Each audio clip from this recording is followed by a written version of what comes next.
Welcome. I'm Nancy Dixon, and I've had the pleasure of serving as your president during this interesting and unusual year. On behalf of the Roanoke Women's Foundation, I welcome you to our 16th annual awards presentation and our first virtual awards celebration. Instead of being gathered for a lovely luncheon, we are apart, each watching the event on a screen.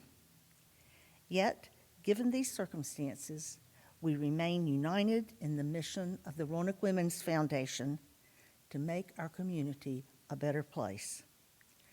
So today, let's celebrate. Everyone contributes. Activity in the Roanoke Women's Foundation has been much like the Thanksgiving family feast preparations. Throughout the year, many different people and groups have contributed toward our organization's work and today's celebration. Let's take a look at some of these people and groups. The grant applicants themselves, those who are here today and others who have contributed, have all contributed a great deal toward today's events. They have determined their needs and funding requests. They have completed letters of intent and full applications, and have hosted our site visits either virtually or in person. They have answered questions and maintained contact with members of the Grants Committee. And the Grants Committee itself has read, examined, and discussed many letters of intent and grant applications, and has visited many sites before presenting their conclusions to the membership for our discernment and vote. Of course, you, the Women's Foundation members, have made an important contribution toward today's event with your annual donations. We wouldn't be here without you, so thank you for your continued support. And the membership committee has been working on maintaining and recruiting our membership so that our organization can continue to make a positive contribution to our community. The events committee has been quite creative in bringing the power of the purse and this awards celebration to us, despite our not being able to gather in person. They want to ensure that we see the results of the grants that we give.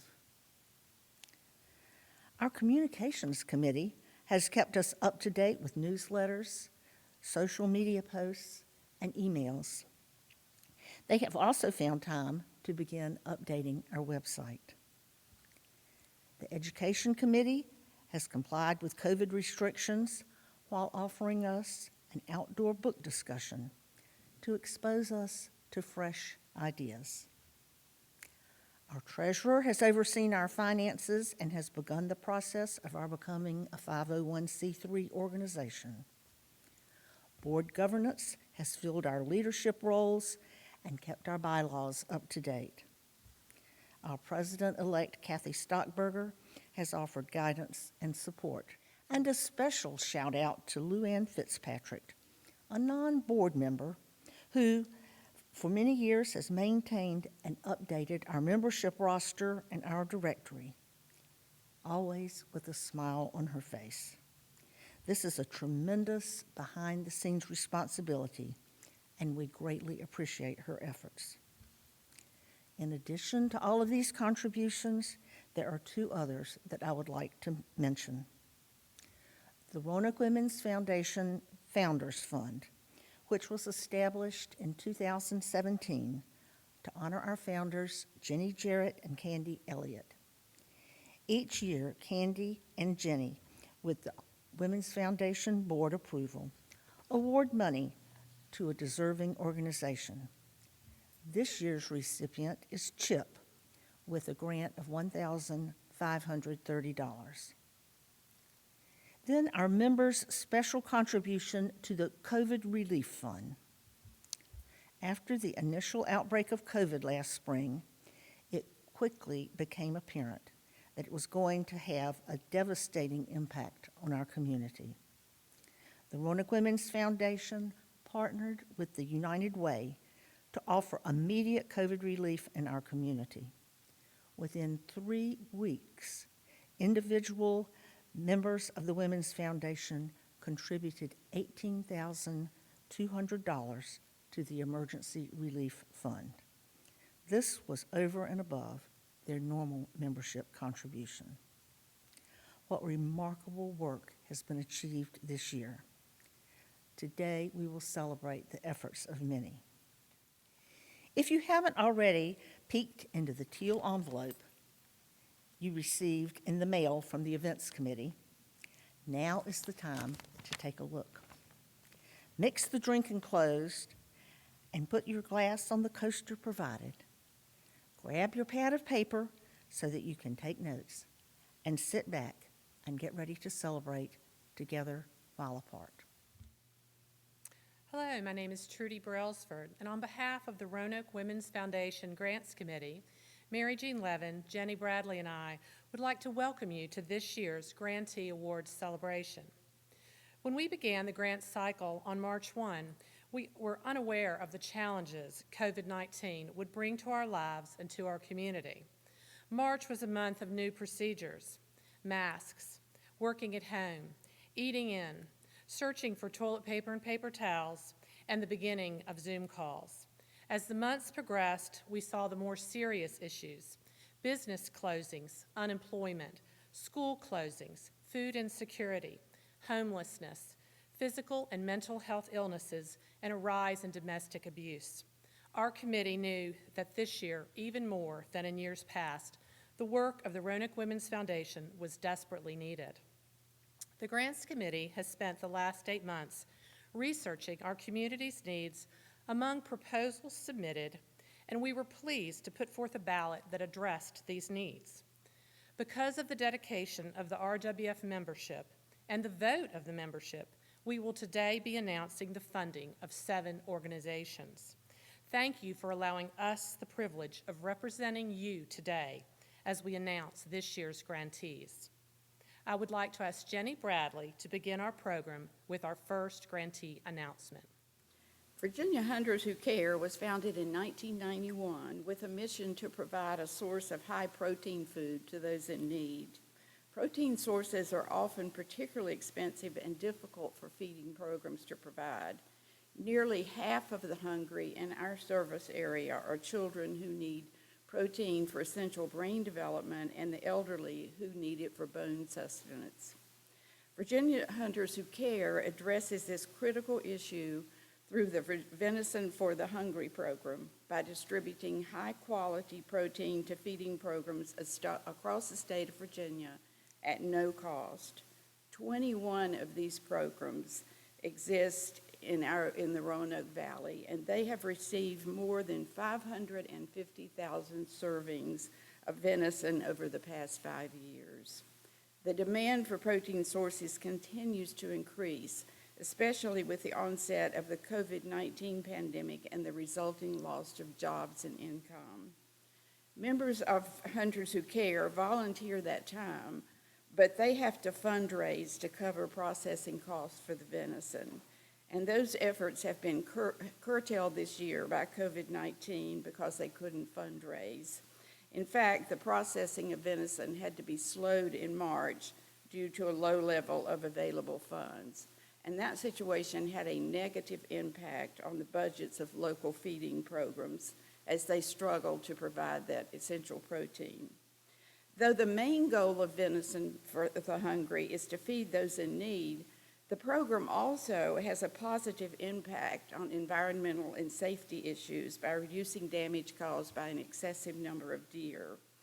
After hunting seasons have ended, further herd reductions are conducted by the Commonwealth of Virginia to enhance safety around roadways and airports, and farmer kill permits are permitted to reduce crop destruction.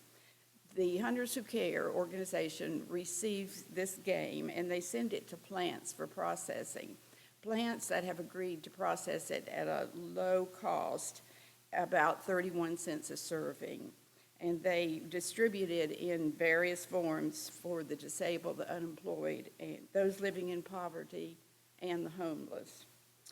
This group is dedicated to addressing hunger. And to assist them in their efforts, the Roanoke Women's Foundation is awarding a grant of $30,000, which will pay for the processing of 24,000 pounds of venison over the next 2 years, and that will provide 96,000 servings to our neighbors in need. I'm now asking Gary Arrington, the Director of Virginia Hunters Who Care, to come forward. I just want to thank you so much for this blessed opportunity just to be here today. I'm humbled and I'm honored to be here to accept this gift on behalf of the Virginia Hunters Who Care program. You know, saying thank you seems so meager for a gift of such magnitude, and yet I want to say thank you on behalf of myself, our program, but more importantly for each man, woman, and child whose life will be touched by your precious gift. We will be able to complete our project, Venison for the Hungry, that will run through the end of 2021 because of this precious gift. And as noted, we will be able to process and distribute 24,000 pounds of venison. That's 12 tons of lean protein, which equates to 96,000 quarter-pound servings that will be given to men, women, children, our veterans, and the homeless at no cost to them through the 21 feeding programs that participate with our program in the focus area of the foundation. So again, we want to say thank you so much for believing in our program. Thank you for supporting our mission, but most of all, thank you for helping us to continue to touch lives in the most noble of ways by giving someone something to eat. And we pray for blessings for you, your families, and your wonderful program, for the impact that you have on so many lives in the communities that you serve. Thank you. Just a few weeks ago, Habitat for Humanity in the Roanoke Valley turned over keys for the 250th new or newly rebuilt house it has constructed in the Roanoke area since its founding in 1986. Habitat's program continues to offer hardworking but low-income families a proven method of overcoming economic barriers and accumulating savings through home investment.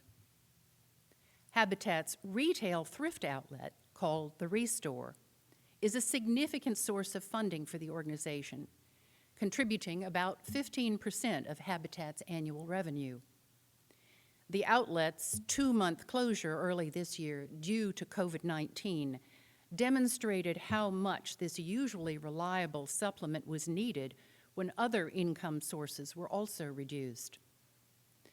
Unfortunately, the Restore building, a remodeled bowling alley, has significant physical issues caused by flaking concrete floors and a deteriorating HVAC system. These two interrelated and expensive problems compromise the Restore's customer service and therefore its potential income into the future.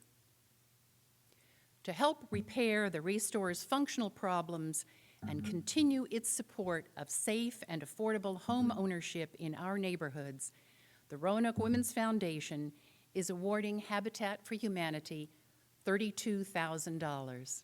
Accepting the award will be Nikki Vudrin, Director of Development for Habitat for Humanity in the Roanoke Valley. Thank you so much to all the members of the Roanoke Women's Foundation for your gift and for your leadership in the Roanoke Valley and your philanthropy for the last, or since 2005. Thank you especially for believing in Habitat for Humanity and giving us this opportunity. Replacing the HVAC units will mitigate leaks in the roof, minimize utility bills, and improve air quality for staff and volunteers. In addition, we estimate a 30% reduction in utility bills, reduced service calls, improved air quality, and an increase in staff and volunteer productivity and retention. Also, preservation of inventory and an incremental boost in customer satisfaction, leading to more sales, which will increase the direct impact on our mission.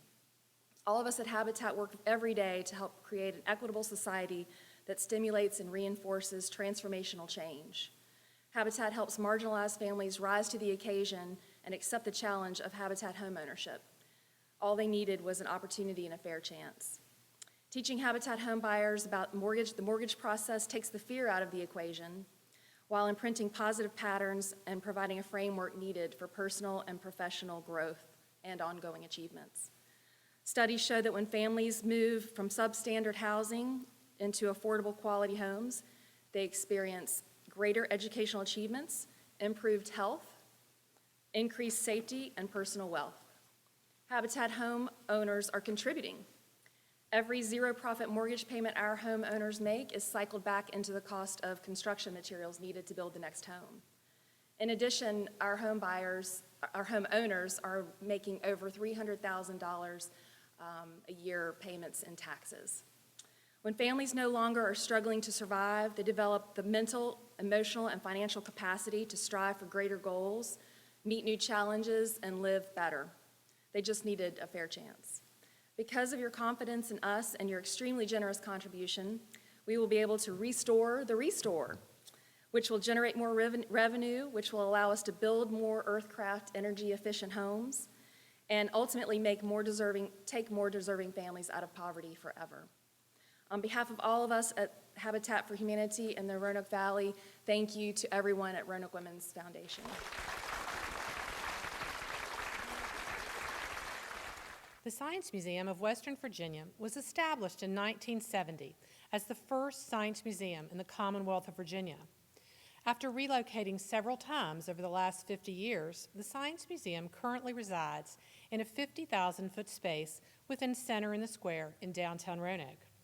The museum's mission is unchanged in its 50-year history: to make science and technology accessible to all people by being an outstanding regional institution that ignites and nourishes lifelong learning.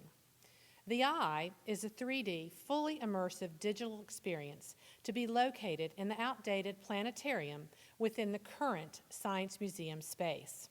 The Eye will expand the traditional planetarium experience and will function as an exhibit, theater, planetarium, performance space, and classroom with 3D immersion to suit educational and entertainment needs. The Eye, modeled after the Cube at Virginia Tech, will be the only such educational facility open to the general public on the East Coast. The Science Museum's connection to Virginia Tech through this project will include free access to programming and research content. Approximately 47,000 students from local and neighboring school systems will use the Eye and be provided with vivid learning experiences on topics such as space exploration, human health research, and environmental engineering.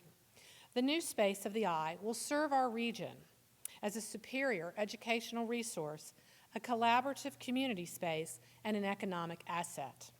The Roanoke Women's Foundation is excited to be part of the completion of the Eye. We are pleased to award the Science Museum of Western Virginia a grant in the amount of $41,000. I would like to ask Rachel Hopkins, Executive Director for the Science Museum, to come forward at this time. As we are fortunate enough to receive this award today in St. John's Episcopal Church, I would like to share a sentiment from Alice Walker, American novelist. Thank you is one of the best prayers that one can say.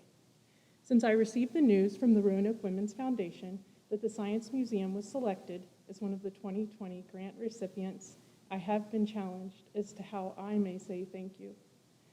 In a manner that is polished, personal, well-received, but more so, how can I get through filming without tears?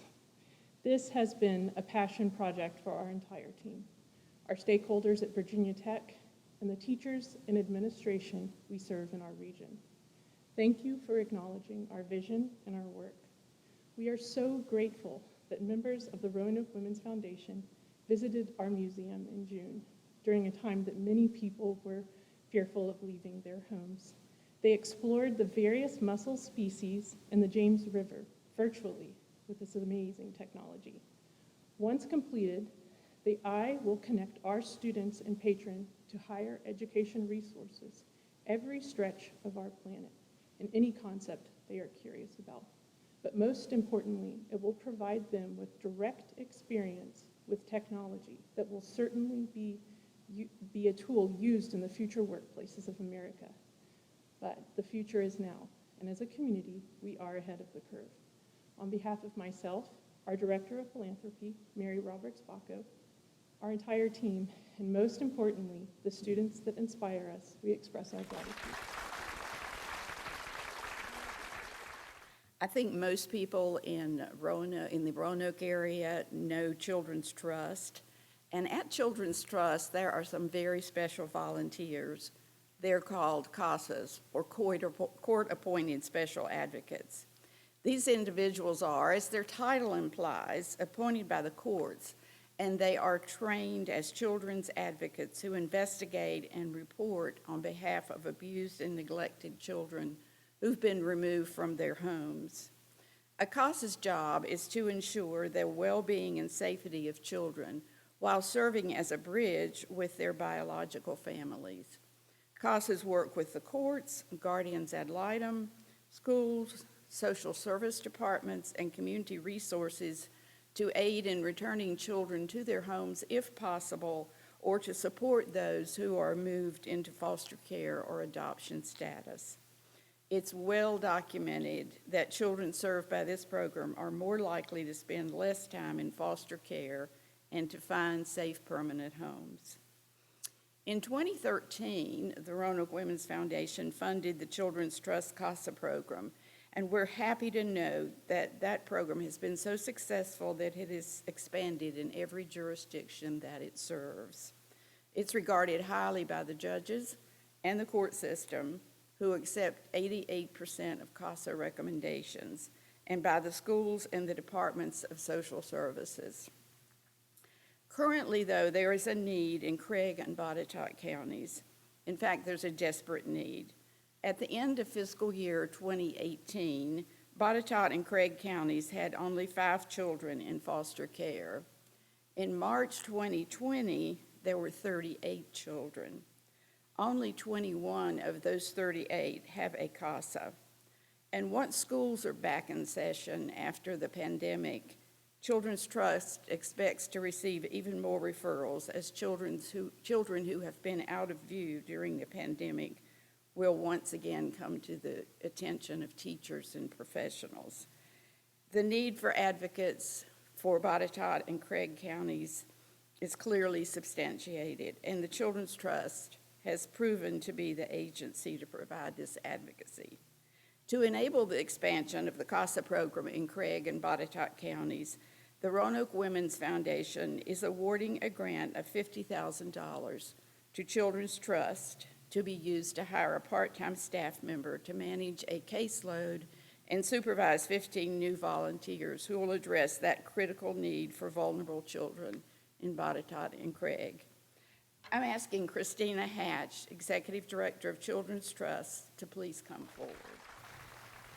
On behalf of Children's Trust and the CASA program, thank you, Jenny, and thank you to the Roanoke Women's Foundation. First of all, I can't begin to tell you how grateful we are for this. In the past 4 years, our cases have doubled with the same amount of staff members. We depend mightily on the volunteers to help us with these children. The children that we work for, yes, we work for them, we are their voice, we work for them, and we go to the courts and we let them know what our recommendations are for the best placement for this child. CASA's ultimate goal is reunification with family if that's safe. If not, caring relatives or foster parents ready to adopt. I want to thank you all because we have CASA volunteers, we have CASA staff, but with this funding, you now are also the voice for these children. The child that was found alone floating in a river, neglected, not watched. The child that comes to school with a bruise on their face. The 9-month-old that shows up in the ED with a broken leg. The child living in a home with 12 adults who are using drugs, no electricity, no running water, no food at their house. You're the voice for that child. The infant that is found laying in a bed with the overdosed parents and a pacifier taped to the mouth. you are the voice. This funding will help us find a safe, happy, healthy home for these children, and we could not be more grateful for your kindness and your funding. Thank you. Trust House was founded in 1970 as a crisis hotline and an emergency shelter by a group of then Hollis College students, faculty, and staff. Located on Elm Avenue in southwest Roanoke, Trust House has since evolved into a 27-bed homeless shelter for individuals, families, and veterans. Trust House serves as the entry point for the homeless services pipeline created by the programs of Arch Roanoke. Trust House provides immediate stabilization to chronic homeless persons as they move along a continuum of Arch's Housing First model toward Arch-supported permanent housing. Trust House is a low-barrier shelter, open to residents often not allowed in other temporary housing facilities. Clients learn or relearn the basic skills of running a household: chores, cleaning, laundry, cooking, and teamwork. Staff are on site and available 24 hours each day and work with the household residents on relationship building, social skills, and healing of past trauma. In 2019, Trust House assisted 177 clients, over half of whom were veterans, and of the 177, 96% suffered mental and/or physical disabilities. The Trust House Renewal Project will turn current office spaces into first-floor bedrooms, as well as upgrade a small kitchen into a full-service area that can be accessed without using stairs. Health-related upgrades will include replacement of carpeting. Walls, trim, countertops, and wood flooring will be changed to non-porous, easier-to-clean materials. A potential quarantine area will also be included in the upgrade. The Roanoke Women's Foundation acknowledges the valuable services that Arch provides with Trust House to the chronic homeless in our community. We are pleased to award you a grant for the Trust House Renewal Project in the amount of $52,000. I would like to ask Morgan Dean, Development Manager for Arch, to come forward at this time. Arch Roanoke's program Trust House is a 27-bed, low-barrier shelter, as you mentioned, that provides the immediate stabilization needed for our most vulnerable citizens to exit homelessness. The Trust House Renewal Project is working on improvements that will allow our residents to create better outcomes in an environment that is safe, clean, and accessible, improving the overall quality of life for our residents and our community. Data trends suggest that our homeless population is aging, increasing the need for shelter facilities that are accessible to both the elderly and individuals with disabilities. Experiencing homelessness while in an advanced age has a harsher negative impact on the health outcomes and quality of life of the individual, leading to an individualized need for accessible homeless shelters and services. By increasing the accessibility of our shelter, we will be enabling the most at-risk intersections of our service population to successfully exit homelessness. Through this project, Trust House will be able to better serve the homeless population of the Roanoke Valley. Trauma-informed care dictates that services should be provided in a built environment that encourages individuals to utilize shelters when necessary, reduce the detrimental effects of staying in shelters, and increase individual sense of safety. By decreasing these negative environmental stimulus for our residents, we will elicit improved outcomes because our clients can begin addressing the root issues that lead to homelessness. Shelter improvements will enable our staff and our clients to end this vicious cycle, ensuring that homelessness is both brief and non-recurring. Thank you to the Roanoke Women's Foundation for believing in our mission in bringing home the most vulnerable citizens of the Roanoke Valley after the crises of homelessness and addiction. We are nothing without people in our community who care enough to make change, and we're so grateful for people like you. Thank you again. The Western Virginia Workforce Development Board, also known as Virginia Career Works, is a nonprofit agency that regularly manages government funding for employment services in the Roanoke region. Because of its recent success in a small pilot project of job placement, it has been selected by the Department of Housing and Urban Development as one of 18 organizations nationwide to create an Envision Center with the purpose of enhancing job training and economic independence for low-income workers throughout the local area. The Envision Center Roanoke, housed in the former Melrose Library, will be a holistic facility designed to connect local employers who need specifically skilled workers with unemployed or underemployed workers who need additional training and services to fill available jobs. Although operational costs for the Envision Center will be covered by government grants, support is required to purchase such essential startup equipment as computers, software, workstations, and training materials. The combined effects of current COVID-caused unemployment and long-term job inequalities reinforce the immediate importance of implementing this program.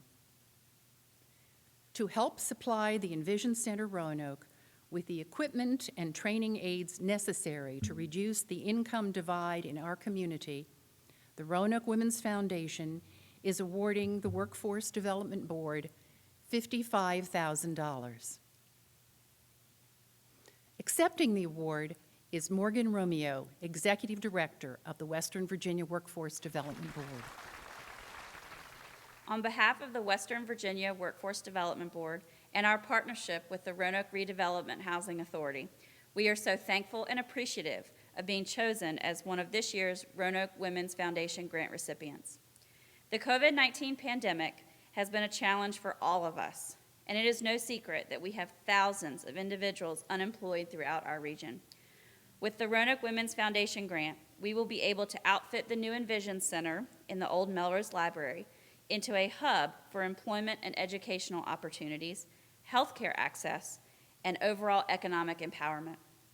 I want to thank the Roanoke Redevelopment Housing Authority for partnering with us on this grant, and we look forward to having the Envision Center up and running in our new space soon. I also want to thank the Roanoke Women's Foundation for choosing us and helping us in this endeavor. Thank you. The Bradley Free Clinic is dedicated to the provision of free comprehensive health care for the underserved residents of the Roanoke Valley and surrounding counties. The clinic has been providing free quality care, medical, dental, behavioral health, and pharmacy services to the uninsured and the underinsured in our area for 46 years. It is a cooperative enterprise with volunteer support as well as paid professionals. In 2018, a community health assessment study conducted by Carolian Clinic listed access to mental behavioral health services as the third highest priority in the Roanoke Valley behind poverty and transportation. The Bradley Free Clinic is seeking funds to add 1,700 square feet of space to its existing building on 3rd Street in Southwest Roanoke. The space will add 4 appropriate counseling rooms, a group counseling space, an isolation room, and offices dedicated to its behavioral health program. The clinic is also part of the Roanoke Valley Hope Initiative, begun in 2016 to provide peer support and resources to persons and families as they navigate options for addressing substance abuse. There is a 3-week waiting list of behavioral health patients seeking care from the clinic.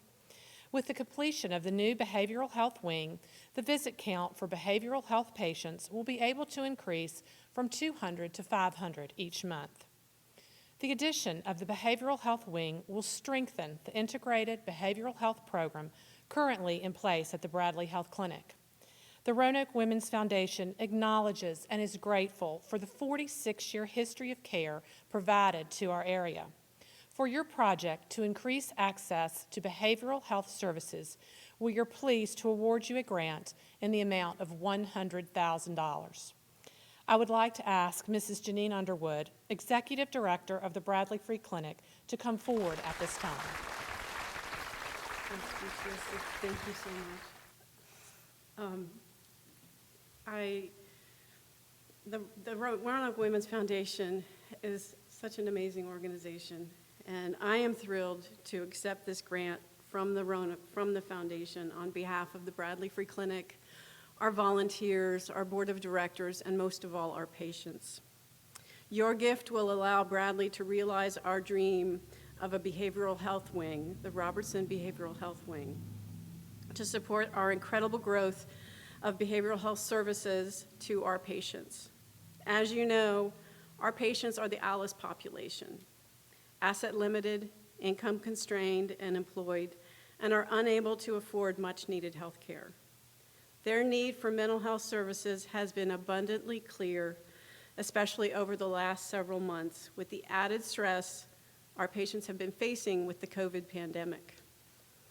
The Roanoke Women's Foundation has a strong history of making transformational grants to organizations in the Roanoke Valley. This gift to Bradley continues that tradition.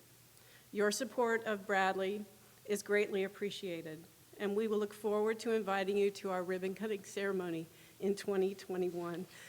Thank you so much. Thank you.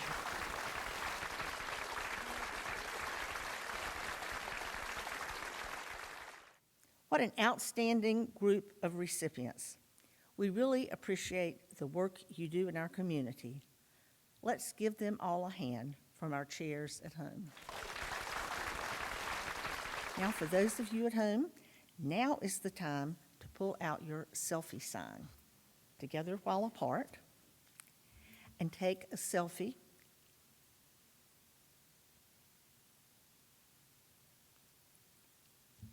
And send it as directed on the sign.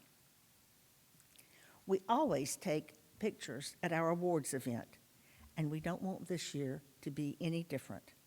So please send in your pictures so that we will have a record of being together while apart. A piece of cardboard with a number on it. Please check your number because we are going to draw for prizes. Here's our bowl with a number for everyone in our organization. And the first number is number 63. If you have number 63, you are going to win 2 tickets to the Grandin Theater and 2 concession vouchers. Okay, next, we're going to get number 37. If you have number 37, you are going to get 1 adult ticket and 1 child ticket to the Virginia Children's Theater. And last but not least, number 84 is going to receive 2 vouchers for 2 tickets at the Mill Mountain Theater. Again, many thanks to all who were able to make this event possible today, especially considering the limitations that we have on our activities currently. Today proves that women on a mission can accomplish big things, even in a pandemic. It was wonderful being with you today, together while apart.